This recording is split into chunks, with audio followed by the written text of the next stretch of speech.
یہ میرے خیال میں پہلا ایک امپورٹنٹ چیز ہے جو کہ ہم بالکل نہیں پڑھاتے, جو پڑھانا چاہیے اور اس پہ ایمفسائز کرنا چاہیے, بیکاز یہ صرف پرانی باتیں نہیں ہیں.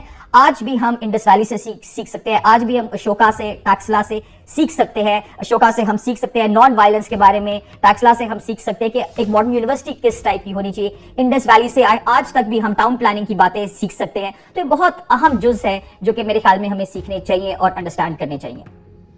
سیکنڈ بات جو میں کرنا چاہوں گا کہ جب ہم تاریخ شروع بھی کرتے ہیں تو ہم شروع کرتے ہیں محمد بن قاسم سے, کہ جی محمد بن قاسم آیا اور محمد بن قاسم نے پاکستان کی پہلی یہاں اینٹ رکھی. یہ ایک بہت, جو میں پہلے بات کر رہا تھا کہ سچ بات ہے محمد بن قاسم آیا مگر اس نے پاکستان کی پہلی اینٹ نہیں رکھی. تو سچ کے ساتھ جھوٹ کو مکس کرنا ایک بہت ایک غلط قسم کے آئیڈیا کو جنم دیتا ہے, اور اس کو کاؤنٹر کرنا بھی بہت ضروری ہے. ہمیں یہ بھی سمجھنا چاہیے کہ محمد بن قاسم کن حالات میں آیا, کن وجوہات کی بنیاد پہ آیا, اور اس نے یہاں کیا کیا کیا. ہم صرف یہ نہیں کہہ سکتے کہ وہ آیا اور چونکہ وہ مسلمان تھا تو اس کا مطلب ہے وہ ایک اچھا بندہ ہوگا اور اس نے بڑی اچھے کام کیے. ضروری ہے اس نے اچھے بھی کام کیے ہوں گے, برے بھی کام کیے ہوں گے, مگر اس کو ہمیں اس کے کانٹیکس میں دیکھنا چاہیے, اس کو انڈرسٹینڈ کرنا چاہیے. اس کے اندر بھی ہم کوئی محمد بن قاسم کی تاریخ نہیں پڑھتے. ہم تو یہاں تک نہیں بتاتے کہ محمد بن قاسم کو جب انہی کے انکل نے, حجاج بن یوسف نے واپس بصرہ بلایا تو ان کو مار دیا گیا, ان کو آفیشیل حکم پہ ان کو مار دیا گیا. ہم یہ نہیں بتاتے کہ یہ کیا وجوہات ہے, یہ میں آپ کو آج بھی نہیں بتاؤں گا, کیونکہ یہ ضرور آپ ریسرچ کریں اور پتہ کریں, بیکاز بڑا ضروری ہے. ہم محمد بن قاسم کی اتنی کہانی سنتے ہیں کہ وہ اتنا زبردست واریئر تھا, اس نے سندھ فتح کیا. تو کیا وجہ تھی کہ اسی کو جس بندے نے بھیجا تھا, جس انکل نے اس کو بھیجا تھا, اسی نے اس کو قتل کرنے کا حکم دیا. یہ ایک بہت امپورٹنٹ تاریخی ایک پوائنٹ ہے کہ جس کو ہمیں انڈرسٹینڈ کرنا چاہیے. اس کا مطلب یہ ہے بہت سمپل, ایک وجہ کو سائڈ پہ چھوڑ کے, کہ شاید اس نے سندھ میں ایسی کوئی حرکات کی ہوں گی جن کی وجہ پہ بصرہ کے گورنر نے اس کو پھانسی کا حکم دیا. تو یہ ساری وجوہات ہیں جو ہمیں سمجھنا ضروری ہے, بیکاز تاریخ میں بہت ضروری ہے کہ پوری کہانی بیان کی جائے. سب سے زیادہ جو پرابلم تاریخ میں آتی ہے وہ یہ ہے کہ آپ آدھی کہانی بیان کریں اور اس سے آگے کی آپ بات نہ کریں. تو آدھی کہانی کو بیان کر کے آپ صرف آدھا ایک چیز کو انڈرسٹینڈ اور کمپریہینڈ کر سکتے ہیں. آپ کو پوری کہانی کو سمجھنا چاہیے اور اس کے بعد ہی آپ کو سمجھ آئے گا کہ اس کا کیا مطلب ہے. تھرڈ چیز جو میں بات کرنا چاہوں گا کہ یہ جو آئیڈیا کہ محمد بن قاسم سے لے کے پھر غزنویز, غورز اور یہ جو مغلز, دلی سلطنت وغیرہ, یہ سارے ایک پاکستان کا پلان تھے, یہ بھی ایک بہت غلط قسم کا آئیڈیا ہے. کیوں؟ کیونکہ پاکستان ایک ماڈرن کانسیپٹ ہے. پاکستان ایک ماڈرن آئیڈیا کے تحت جنم میں آیا. اس کا کوئی ہسٹوریکل کنیکشن نہیں ہے, جبکہ بلکہ ایک یہاں میں ایک بڑا انٹرسٹنگ آرگومنٹ پیش کروں کہ آکسفورڈ یونیورسٹی میں ایک پروفیسر ہیں فیصل دیو جی, ان کا تو یہ کہنا ہے کہ جو ہمارے بانی پاکستان ہے قائد اعظم محمد علی جناح, کہ ان کا تاریخ میں بلکہ بڑا کم انٹرسٹ تھا. ان کو یہ اس سے کوئی فکر نہیں تھی, اس سے کوئی سروکار نہیں تھا کہ اس خطے کی تاریخ میں کیا ہوا ہے اور لوگوں نے کیا کیا ہے. وہ ایک نیا ملک بنانا چاہ رہے تھے, ایک ماڈرن, ایک فارورڈ لکنگ تھنکنگ ملک, اور وہ یہ نہیں چاہ رہے تھے کہ تاریخ کا بیگیج اس کے ساتھ آئے. تو یہ کہنا کہ پاکستان کی تاریخ کوئی 1400 سال پرانی ہے یا جب سے اسلام سب کانٹیننٹ میں آیا ہے, یہ بہت غلط بات ہے. بیکاز 1000 سال تقریباً ہندو, مسلمان, سکھ, کرسچن, پارسی, سارے جین, سارے ایک ساتھ ایک ہی ملک میں رہے اور ایک دوسرے کے نیبرہڈ میں رہے. تو اس کا یہ مطلب نہیں تھا کہ ایک علیحدہ ملک بنے. ملک کیوں بنا علیحدہ؟ بیکاز انگریز جب آئے تو انہوں نے ایک ماڈرن کانسیپٹ لے کے آئے جو کہ یہاں کانسیپٹ نہیں تھا, ڈیموکریسی کا. جب ڈیموکریسی میں آپ نے ووٹ دینا ہے, الیکٹڈ گورنمنٹ آنی ہے, تو پھر سوال آتا ہے نمبرز کا, شماریات کا, کہ آپ کے کتنے لوگ ہیں آپ کے ساتھ, آپ کس بیسس کے اوپر ایک گورنمنٹ بنائیں گے, کس بیسس کے اوپر ایک کمیونٹی کو آرگنائز کریں گے. تو جب یہ سوال آیا تو پھر لوگوں نے سوچا کہ مسلمان ایک علیحدہ کمیونٹی ہے, مسلمان ایک علیحدہ قوم ہے. بعد میں یہ بھی کانسیپٹ آیا, اور اس قوم کی علیحدہ نیڈز ہیں, اس قوم کے مطالبے ہیں, اس قوم کے خدشات ہیں, اور ان خدشات کو جواب دینے کے لیے پاکستان کا کانسیپٹ آیا. تو اس کی تاریخ سے کوئی اتنا گہرا تعلق نہیں ہے کہ ہمیشہ سے یہ تھا اور یہ ہمیشہ سے ہونا تھا. بہت زیادہ جگہوں پہ مسلمانوں نے اور ہندوؤں نے ساتھ کوآپریٹ کر کے بھی کام کیا, بہت زیادہ جگہوں پہ نہیں بھی کام کیا. تو یہ ہمیں ضرور سمجھنا چاہیے کہ پاکستان کا یہ جو کانسیپٹ ہے یہ ایک بڑا ماڈرن کانسیپٹ ہے اور یہ انگریزوں کے آنے کے بعد آیا ہے. ایک اس کے اندر میں ایک بات بیان کرتا جاؤں کہ ایک بہت امپورٹنٹ جو تاریخی, جو کچھ تاریخ دان اس میں آرگیومنٹ پیش کرتے ہیں کہ اس میں انگریزوں کا بہت زیادہ ہاتھ ہے کہ پاکستان کا ایک علیحدہ, ایک مسلمانوں میں ایک علیحدگی کا کنسیپشن آیا. اس کانسیپٹ کو کہتے ہیں ڈیوائڈ اینڈ رول, کیونکہ انگریزوں کو چاہیے تھا کہ اسپیشلی 1857 کا جو غدر تھا اس کے بعد انگریزوں کو چاہیے تھا کہ ان کے ساتھ ایک یونٹی ملے تاکہ یہ جو آزادی کا اور نیشنلزم کا اور یہ اینٹی کلونیل جو کنسیپشن انڈیا میں آ رہا ہے اس کو کنٹرول کیا جائے. تو کچھ تاریخ دان یہ آرگیو کرتے ہیں کہ کانگریس جو اینٹی برٹش تھی اور آزادی چاہتی تھی نیشنل بیسس کے اوپر، اس کے مقابلے میں انہوں نے مسلم لیگ کو آ کے کھڑا کیا، کیونکہ مسلم لیگ جو تھی وہ انگریزوں کے خلاف نہیں تھی بلکہ وہ کانگریس کے خلاف تھی، بیکاز وہ کانگریس کو ایک ہندو پارٹی سمجھتی تھی. تو یہ بھی ایک تاریخ کی ایک کمپلیکیشن ہے جو ہمیں جاننی چاہیے، سمجھنی چاہیے، اور اس کے ساتھ اس کو انڈرسٹینڈ کرنا چاہیے کہ اس کی امپلیکیشنز، اس کا رزلٹ کیا ہوا پاکستان کے بننے کے لیے. تو یہ کوئی سمپلسٹک نہیں تھا کہ جی محمد بن قاسم سے آپ ایک سیدھی لائن کھینچیں اور وہ پاکستان کو آ کے بن جاتا ہے. تو یہ بھی جو ہمارے پاکستان کی تاریخ کی کتابوں میں لکھا ہوا ہے یہ بھی میرے خیال میں ایک بہت سمپلسٹک، بڑا آسان اور جان کے اس کو آسان بنایا گیا ہے تاکہ ہم ایک آسان سی ایکسپلینیشن کو مان لیں اور اس کی جو کمپلیکیشن ہے اور اس کی جو ماڈرن جو پچھلے 100-150 سال میں ہوا ہے وہ وجوہات کو ہم نہ دیکھیں. چوتھی بات جو میں کرنا چاہوں گا وہ یہ ہے کہ ہمارے کچھ اور میں اس میں صرف ایک ہی اگزامپل دوں گا کہ ہمارے جو کچھ تاریخ کے جو ہیروز ہیں ان کی بھی ہمیں سمجھ بہت کم ہے. سو میں صرف ایک کو پک کروں گا، محمود غزنوی کو. ہم سمجھتے ہیں کہ محمود غزنوی ہے، وہ آیا، اس نے سومناتھ کا مندر تباہ کیا، ہندوؤں کو آکیوپائی کیا، ان کو نیچا دکھایا، تو بہت زبردست بات تھی، اس نے بڑی اچھی باتیں کی. مگر ہم یہ بھول جاتے ہیں کہ جب محمود غزنوی آیا تو اس نے سب سے پہلے کن کو مارا، سب سے پہلے کن کے ساتھ جنگ کی. اور اس میں ہمارا جو تاریخی گیپس جو جان کے ہماری تاریخ میں ڈالے ہوئے ہیں وہ بڑے مزیدار ہیں. کیونکہ آپ امیجن کریں کہ جو غزنہ ہے وہ اس وقت افغانستان میں ہے، وہاں سے اگر آپ سب کانٹیننٹ میں آئیں، سومناتھ کی طرف آئیں جو اب گجرات میں ہے، تو راستے میں ملتان آتا ہے. اور اگر آپ کو یاد ہے کہ جو عربی تھے جو محمد بن قاسم والے تھے انہوں نے ملتان تک حکومت کر لی تھی. تو جب محمود اور غزنہ کی لڑائی ہوئی ملتان میں، اس کی کسی ہندو کے ساتھ نہیں ہوئی، اس کی کسی مسلمان کے ساتھ ہوئی. تو اس سے پہلے کہ محمود اور غزنہ کسی ہندو کے ساتھ جنگ کرتا، اس کی جو جنگ ہے وہ مسلمانوں کے ساتھ ہوئی اور اس نے مسلمانوں کو ہرایا. تو یہ ایک سمپل کانکویسٹ تھا. محمود اور غزنہ ایک واریر تھا، اس کو لوٹ چاہیے تھا، اس کو کانکویسٹ کرنا تھا، اس کو اپنی کنگڈم کو بڑھانا تھا. تو راستے میں ہندو آئے، مسلمان آئے، وہ ہر ایک کو کانکر کرتا گیا اور وہ سومناتھ پہنچ گیا. جو اس نے کیوں حملہ کیا؟ کیونکہ سومناتھ ایک امیر ایک جگہ تھی، وہاں بہت ریچز تھے، وہاں بہت گولڈ تھا، بہت کیا کہتے ہیں ویلیوبلز تھے. تو اس کا انٹرسٹ زیادہ لوٹ میں تھا، یہ نہیں تھا کہ وہ ایک ہندو ٹیمپل ہے. اس نے بہت زیادہ مسلمان بھی مارے، بلکہ مزے کی بات ہے کہ محمود کی اپنی آرمی کے اندر کچھ جرنیل جو تھے وہ ہندو تھے. تو یہ کوئی ہندو مسلم کوئی ڈویژن اس طرح سے جس طرح سے پاکستان میں اب پڑھائی جاتی ہے یہ نہیں تھی. اور یہ بہت کمپلیکیٹڈ قسم کی اسٹیٹ کرافٹ، کانکویسٹ، قبضہ اور ایک امپائر بلڈنگ کا پروجیکٹ تھا جو محمود اور غزنہ کا تھا. یہ سمپلسٹک کہانی نہیں تھی ہندو اور مسلمانوں کو ایک دوسرے کے مخالف جو جنگ تھی جو ہمیں پڑھائی جاتی ہے. تو ہماری جو ہسٹوریکل انڈرسٹینڈنگ ہے ہمارے جو ہیروز کے بارے میں وہ بھی میرے خیال میں بہت حد تک غلط ہے. یہی بات محمد غوری کے بارے میں بھی، باقی سارے لوگوں کے بارے میں بھی کی جا سکتی ہے. اور مجھے بڑی کبھی کبھی ہنسی آتی ہے کہ ہم نے اپنے مسائلز کے نام یہ رکھے ہوئے ہیں، Ghori, Ghaznavi, all these kinds of things, because ان کا اصل میں فرق کیا پڑتا ہے، کیونکہ ہمیں ان کی آج تک تاریخی اصل میں سمجھ نہیں آئی اور نہ ہم نے سمجھنے کی کوشش کی ہے، بیکاز ہمارے لیے ایک بڑا سمپلسٹک قسم کا ایک کہانی بیان کر دی گئی ہے. پانچویں چیز جو میں مینشن کروں گا، اور یہ اب میں ذرا تھوڑے سے ماڈرن حالات کی طرف آ رہا ہوں، کہ ہمیں بہت زیادہ پاکستان کے بننے کے اوپر کہانیاں بیان کی گئی ہیں کہ پاکستان جی اس وجہ سے بنا، اس وجہ سے بنا، کہانیاں یہ، خیالات یہ تھے، ایشوز یہ تھے. بہت زیادہ اس میں امبیلشمنٹ کی گئی ہے، جھوٹ کو سچ کے ساتھ ملایا گیا ہے، سچ کو بہت زیادہ بڑھایا گیا ہے، اور وہ اس ڈر سے بڑھایا گیا ہے کہ پتہ نہیں اگر لوگوں کو سچ پتہ چل جائے گا تو کہیں پاکستان ختم تو نہیں ہو جائے گا. یہ ڈر مجھے آج تک سمجھ نہیں کیوں ہے، بیکاز پاکستان ہے اور کسی کو شوق نہیں ہے کہ پاکستان پہ آ کے قبضہ کرے، بیکاز کس کو شوق ہوگا 220 ملین کی پاپولیشن کے اب آ کے حکمرانی کرنے کا کہ جس کے بڑے ایشوز ہیں. تو پاکستان کہیں نہیں جانے والا. یہ ڈر میرے خیال میں ہمیں اپنے دل سے نکال دینا چاہیے کہ اگر ہمیں اپنی تاریخ کے بارے میں کچھ سچائی پتہ چل جائے گی تو کہیں پاکستان غائب ہو جائے گا، پاکستان کہیں ٹوٹ جائے گا، یا کوئی ڈرامٹک قسم کی پتہ نہیں کیا ہو جائے گا، کوئی زلزلہ آ جائے گا، کوئی 12 ریکٹر اسکیل پہ، اور پاکستان پتہ نہیں زمین کے اندر ضم ہو جائے گا، یا کوئی عجیب سی چیز ہو جائے گی. کچھ نہیں ہونے والا.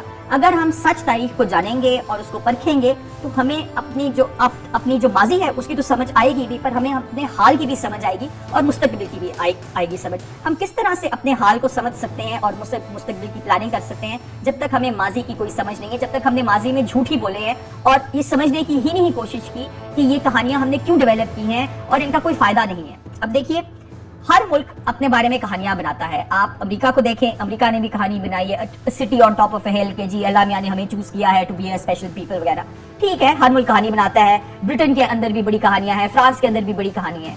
مگر یہ ہے کہ وہاں کے جو زیادہ تر لوگ ہیں, اسپیشلی جب وہ یونیورسٹی جاتے ہیں, کالج جاتے ہیں, بلکہ اسکول کی لیول تک بھی, ان کو یہ بتایا جاتا ہے کہ یہ مزیدار کہانیاں ہیں, یہ اچھی کہانیاں ہیں, تاکہ ہمیں ایک پیٹریٹزم کا, ایک محب الوطنی کا تھوڑا سا جذبہ اجاگر ہو. کوئی یہ نہیں کہتا کہ یہ سچ ہے. فار ایگزامپل میں آپ کو انگلینڈ کی ایگزامپل دوں کہ اس کا ایک بڑا ایک انٹرسٹنگ جیروسلم ایک اس کا ایک بہت امپورٹنٹ نیشنل سانگ ہے. تو اس میں آتا ہے کہ جی جیزس کیم ٹو انگلینڈ, وہ وہاں سے کہانی شروع کرتے ہیں. اب جیزس انگلینڈ نہیں آئے, یہ سب کو پتا ہے, یہ ہر انگریز کو بھی پتا ہے, پر وہ نیشنل سانگ اچھا ہے, لوگ گاتے ہیں, بڑے شوق سے گاتے ہیں. اگر آپ کوئی انگلینڈ کا فٹ بال میچ دیکھیں تو وہاں یہ گایا جاتا ہے اور بڑے پرزور طریقے سے گایا جاتا ہے. مگر اگر آپ وہاں کسی سے پوچھیں کہ آپ کا خیال میں کہ جیزس اصل میں انگلینڈ آئے تھے, تو کوئی یہ بات نہیں مانے گا, بیکاز یہ ایک اچھی کہانی ہے, یہ ذرا جوش و ولولہ لانے کے لیے کہانی ہے. تو یہ کہانیاں ہر ملک میں ہیں اور اس میں کوئی برائی نہیں ہے. فرق صرف یہ ہے کہ جب لوگ ان کہانیوں کو سچ سمجھ لیتے ہیں, فرق یہ ہے, اور یہ بہت ایک اہم فرق ہے. فرق یہ ہے کہ یہ جو کہانیاں ہیں ان میں سچ اور جھوٹ کو آپ اتنا ملا دیتے ہیں کہ سچ سمجھ نہیں آتی کیا ہے.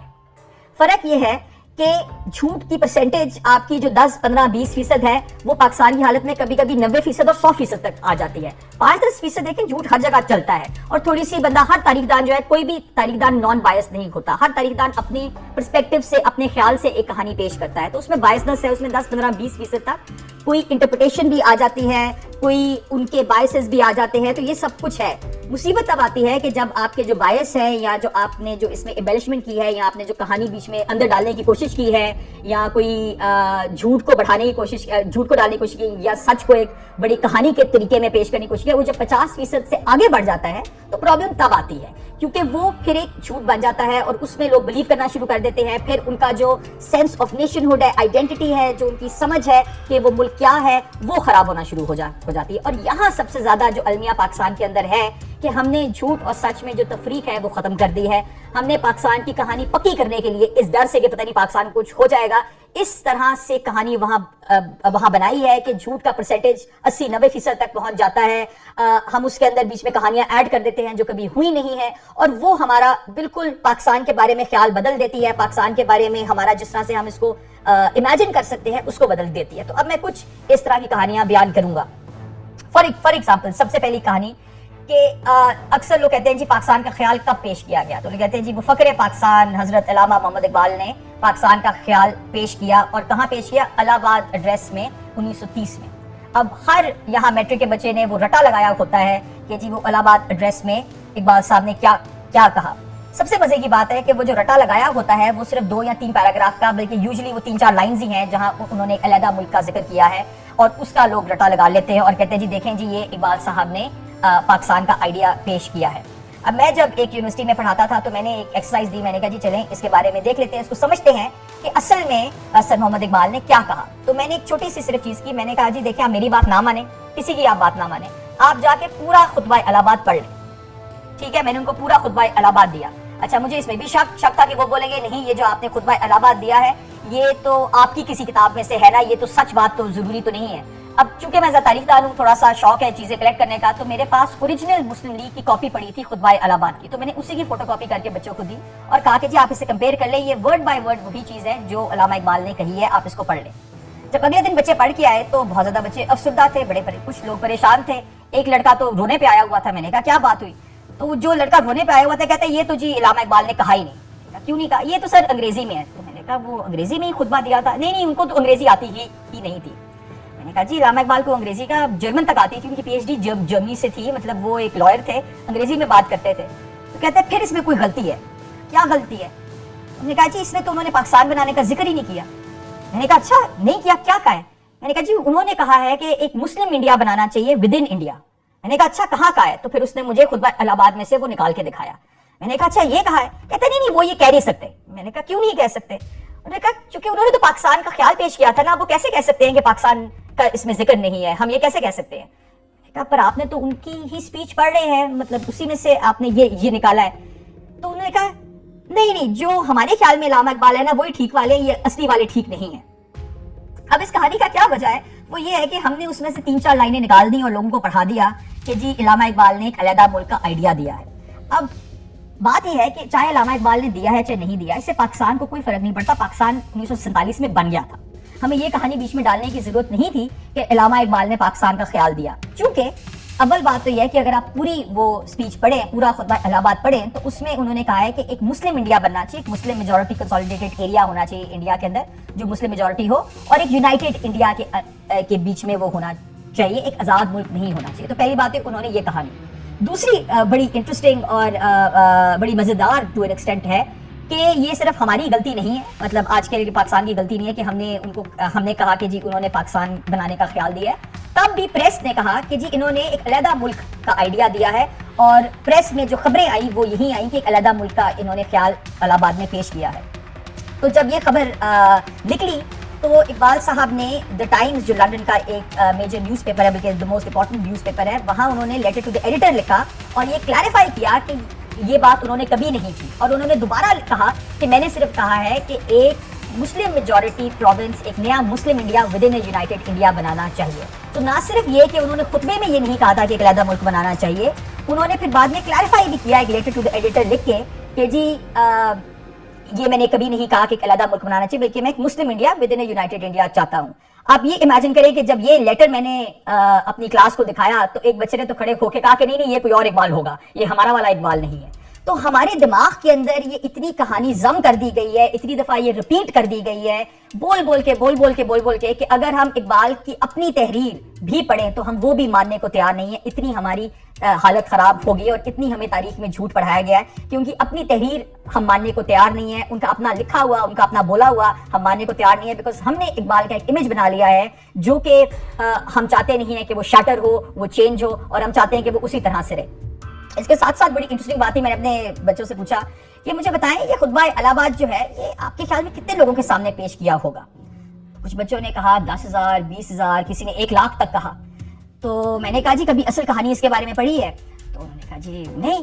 میں نے ان کو ریفر کیا، ایک کتاب بڑی اچھی ہے، رفیق افضل صاحب ہے، سینئر تاریخ دان ہے، انہوں نے تاریخ لکھی ہے مسلم لیگ کی. تو اگر آپ اس میں بھی پڑھیں تو بڑی انٹرسٹنگ بات ہے کہ جب علامہ اقبال نے الہ آباد میں یہ خطبہ دینا شروع کیا تو مشکل سے 40 سے 45 لوگ وہاں سامنے بیٹھے تھے اور مسلم لیگ کا کورم 75 تھا. تو وہ بڑے پریشان ہوئے کہ یہ تو کورم بھی پورا نہیں ہے، یہ تو مطلب پریزیڈنشیل ایڈریس میں کیسے یہاں پیش کروں. تو کچھ دیر کے لیے یہ اجرن کیا گیا اور ایک پوئٹ کو کہا گیا کہ وہ آ کے اپنی پوئٹری سنائیں تاکہ وہ بازار میں جا کے لوگ اکٹھے کریں تاکہ ایٹ لیسٹ 75 لوگ تو پورے ہوں. تو بڑی مشکل سے 75 لوگ جمع کیے گئے کہ وہ یہ خطبہ سنیں.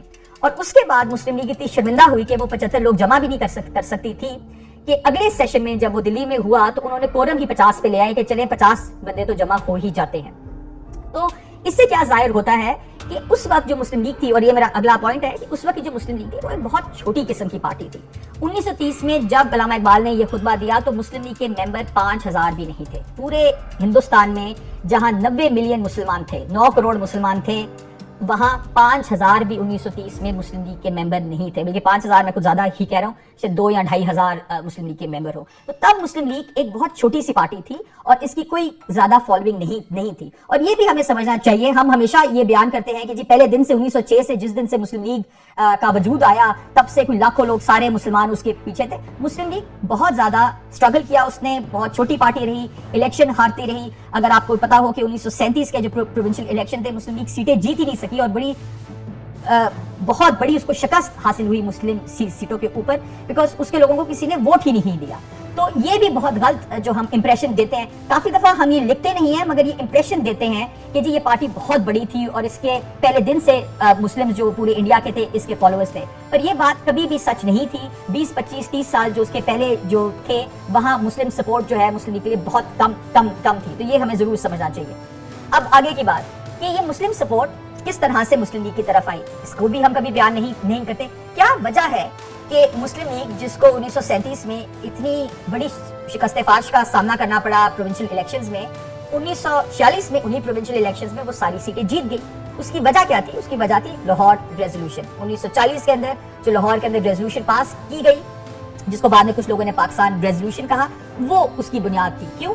کیونکہ 1937 میں جب مسلم لیگ الیکشن نہیں جیت سکی. اور آپ کو یاد ہوگا کہ جناح صاحب اس سے پہلے مسلم لیگ چھوڑ کے انگلینڈ چلے گئے تھے. انہوں نے گیو اپ کر دیا تھا کہ یہ جو انڈین پالیٹکس ہے اس میں نے حصہ نہیں لینا. وہ الیکشن سے تھوڑی دیر پہلے ہی آئے تھے اور کچھ خاص اس کے لیے کام نہیں کر سکے. مگر 1937 کے بعد جناح صاحب نے کہا کہ ایک گول ہونا چاہیے, ایک ایم ہونا چاہیے, ایک لارجر آئیڈیا ہونا چاہیے جس کے گرد مسلمانوں کو مسلم لیگ میں لے کے آیا جائے. اور وہ آئیڈیا پھر 1940 میں دیا گیا. اگر آپ 1940 کی بھی قرارداد لاہور پڑھیں تو وہ بھی بڑی انٹرسٹنگ ہے. وہ بھی اگر آپ نے پورا اس کا ڈٹا مارا ہوا ہے, جو کہ اکثر ہمارے میٹرک اور انٹر میں بچے مار لیتے ہیں, تو اس کا ڈٹا مار لیتے ہیں بغیر سمجھے. اس کے اندر بڑا انٹرسٹنگ کہانی کی گئی ہے کہ جو مسلم کنٹیگوس ایریاز ہیں, those areas should be autonomous, independent and sovereign. اس کا یہ مطلب نہیں ہے کہ ایک ریاست بنے گی, اس کا یہ مطلب نہیں ہے کہ 2 ریاستیں بنیں گی, ہو سکتا ہے 3 یا 4 بن جائیں, ہو سکتا ہے وہ یونائٹڈ انڈیا میں رہیں. وہ اس کو ڈیلیبریٹلی ویگ رکھا گیا کیونکہ ایک آئیڈیا دیا گیا کہ مسلم امہ جو انڈیا میں ہے, جو کمیونٹی ہے, جو نیشن ہے, جو اس کے ایک گول ہونا چاہیے جس میں سیلف ڈٹرمنیشن اس کا ایک حصہ ہو. تو یہ جب گول جناح صاحب نے مسلم لیگ کو دیا, اس کی وجہ سے مسلم لیگ کی پاپولیرٹی بڑھی اور اس کی وجہ سے ایک فرق آیا کہ کانگریس کیا چاہتی ہے اور مسلم لیگ کیا چاہتی ہے. تو 1940 کے بعد اور 1940 سے لے کے 1945 کے درمیان جو سیکنڈ ورلڈ وار تھی, اس وقت کانگریس کے جو سارے لیڈر تھے, گاندھی, نہرو, پٹیل, یہ جو سارے جو بڑے بڑے لیڈرز تھے, وہ 4 یا 5 سال جیل میں تھے. اور جب وہ جیل میں تھے تو مسلم لیگ کے پاس ایک پرفیکٹ اپرچونٹی تھی کہ وہ مسلمانوں کو اپنی طرف مائل کرے, مسلمانوں کو ایک خیال دیں کہ ہم ایک گرینڈ آئیڈیا جو کہ بعد میں جس کو پاکستان کہا گیا وہ اچیو کرنے جا رہے ہیں. وہ کیا تھا کبھی کلیریفائی نہیں ہوا, وہ کہاں ہوگا یہ بھی کبھی کلیریفائی نہیں ہوا. اگین پروفیسر فیصل دیو جی نے بڑا اچھا اس میں آئیڈیا دیا ہے کہ جو پاکستان تھا وہ ایک پولیٹیکل آئیڈیا تھا, وہ ٹیریٹوریل, وہ ایک زمینی آئیڈیا نہیں تھا کہ ہم اس زمین کے اوپر پاکستان بنائیں گے. وہ ایک پولیٹیکل خیال تھا اور اس کے پیچھے وہ چاہ رہے تھے کہ برے صغیر کے مسلمان اس آئیڈیا کے پیچھے آئیں, اور جو ہوا. اس کے ساتھ انگریزوں کی بھی مدد تھی کیونکہ کانگریس والے سارے جیل میں تھے. وہ چاہتے تھے, انہوں نے کوئٹ انڈیا موومنٹ شروع کی تھی کہ انگریز انڈیا چھوڑ کے چلے جائیں. انگریز شروع میں ہار رہے تھے, پھر جب جاپان نے انڈیا پہ حملہ کیا تو ان کو اور ڈر لگا, اور اس میں ان کے ساتھ کون کھڑا تھا؟ مسلم لیگ. تو ایک اس کو مسلم لیگ کو حکومت کی بھی سپورٹ حاصل تھی اور دوسری مسلم لیگ کو سپورٹ حاصل تھی لوگوں کی بھی. اب بیکاز کانگریس جو ہے وہ اب پولیٹیکل سین میں نہیں تھی, وہ سارے لوگ جیل میں تھے. تو اس کے بعد ان ساری وجوہات کی وجہ سے مسلم لیگ ایک پاپولر پولیٹیکل پارٹی بنی.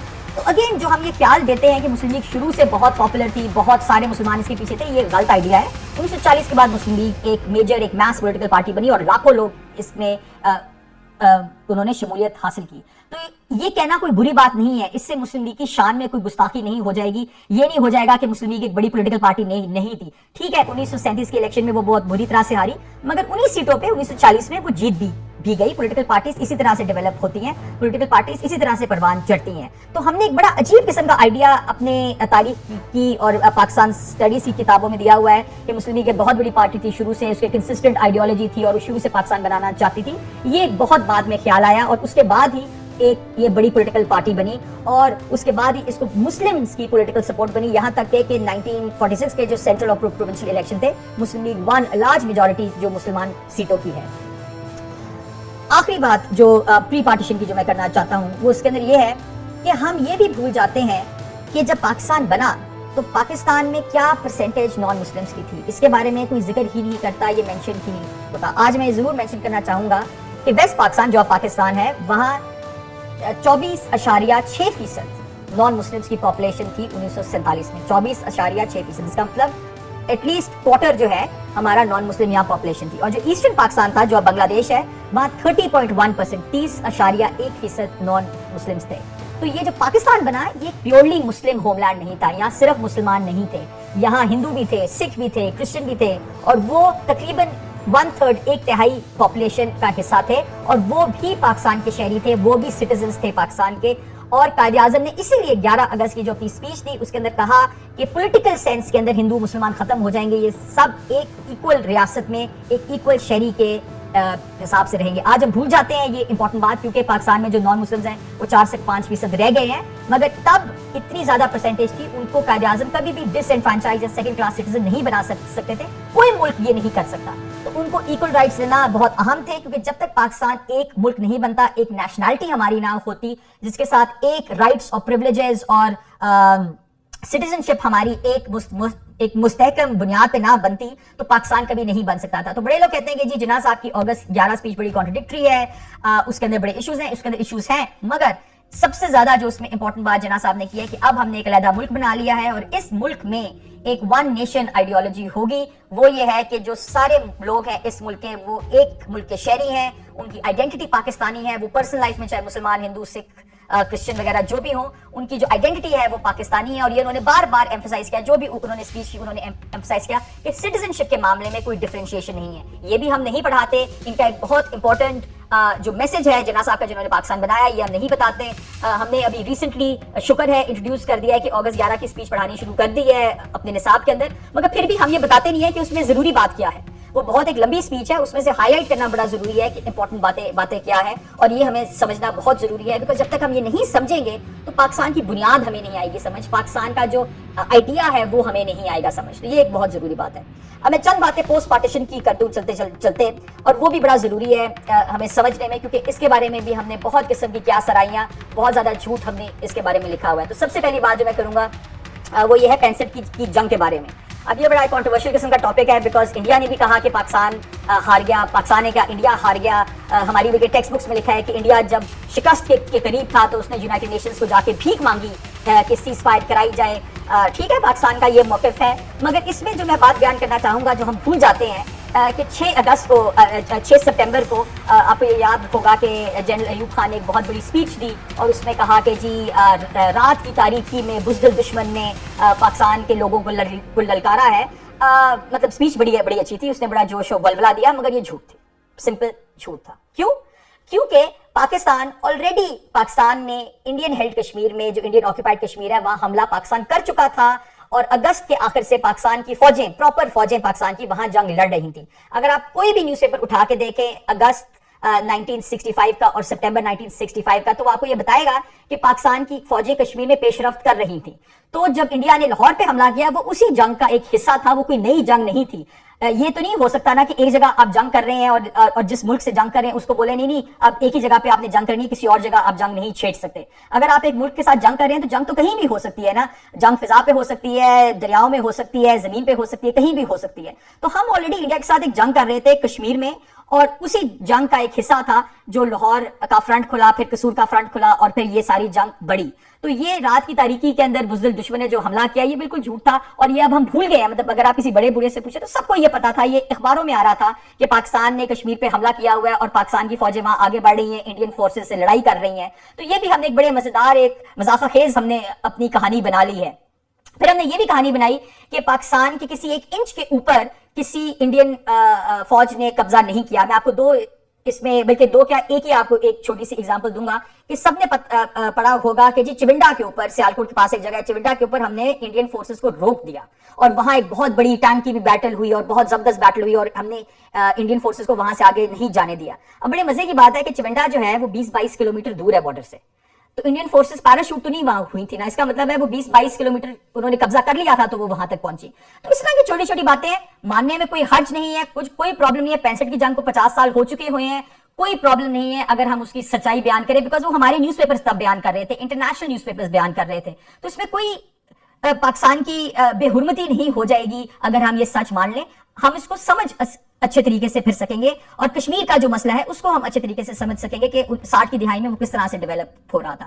آخری بات میں کرتا جاؤں, اور یہ بہت اہم ہے بیکاز اس کی وجہ سے پاکستان ٹوٹا, وہ یہ ہے کہ پاکستان میں پہلا جو الیکشن ہوا, پہلا الیکشن پاکستان میں 1970 میں ہوا, اور یہ بہت امپورٹنٹ, بہت اہم بات ہے. 47 میں ہم آزاد ہوئے, پہلا جنرل الیکشن 1970 میں ہوا. تب تک انڈیا میں 4-5 الیکشن ہو چکے تھے.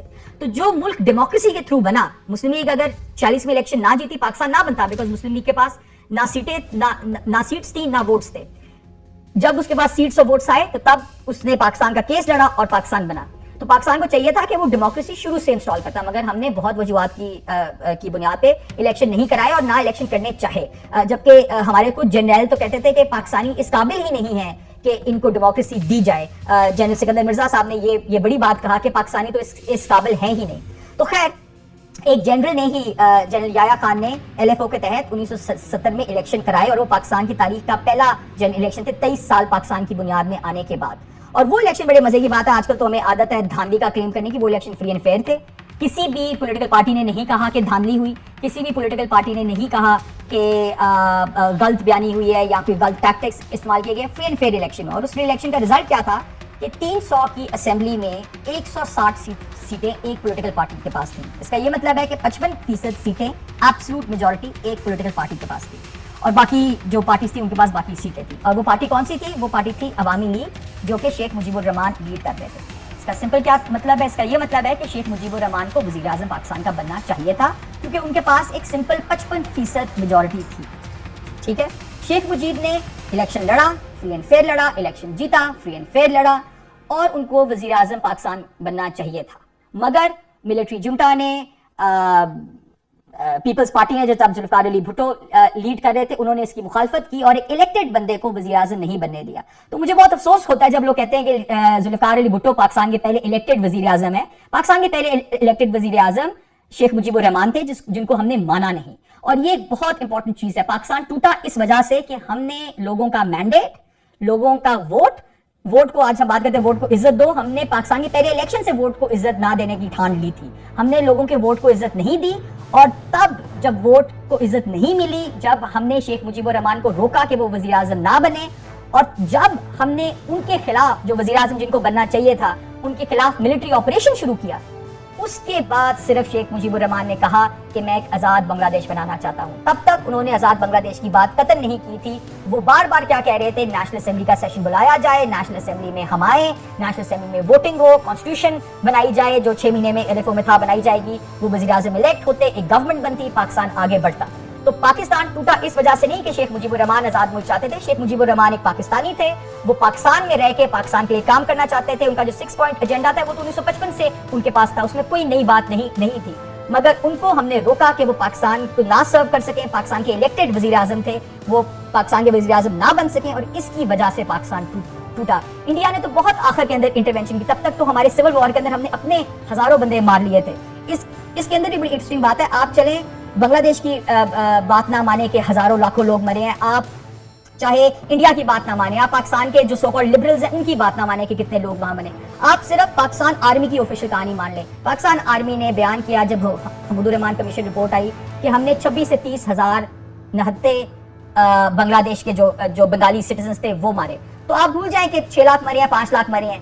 30,000 اگر نہتے پاکستانیوں کو آرمی نے مارا ہے تو وہ بھی ایک غلط بات ہے. باقیوں کو چھوڑیں, اسی کی ہم معافی مانگ لیں تو بڑی بات ہے. ٹھیک ہے, کوئی فرق نہیں پڑتا کہ 2 لاکھ عورتوں کا ریپ ہوا کہ ایک کا ہوا. ایک عورت کا بھی ریپ جو ہے وہ بھی غلط ہے. یہ نہیں کہ ہم نمبرز گیم کھیلنا شروع کر دیں کتنی عورتوں کا ریپ ہوا. اگر کسی نے ایک عورت کا بھی ریپ کیا ہے تو اس کی بھی معافی مانگنی چاہیے. 1000 کا کیا ہے اس کی بھی مانگنی چاہیے. نمبرز گیم کے اندر ہمیں یہ نہیں بھولنا چاہیے کہ وہاں ریالٹی کیا ہوئی تھی.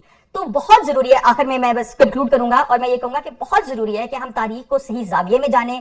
تاریخ میں جو یہ سارا جھوٹ ہے اس کو ہم کلیئر کریں, ہم سچائی کی طرف جائیں. اس سے پاکستان ختم نہیں ہوگا. جو یہ لوگ ایسی باتیں کرتے ہیں وہ پاکستان کے خلاف نہیں ہیں, وہ بلکہ پاکستان کے اصل محب الوطن ہے, بیکاز وہ چاہتے ہیں کہ پاکستان اپنی غلطیوں سے سیکھے اور آگے بڑھے.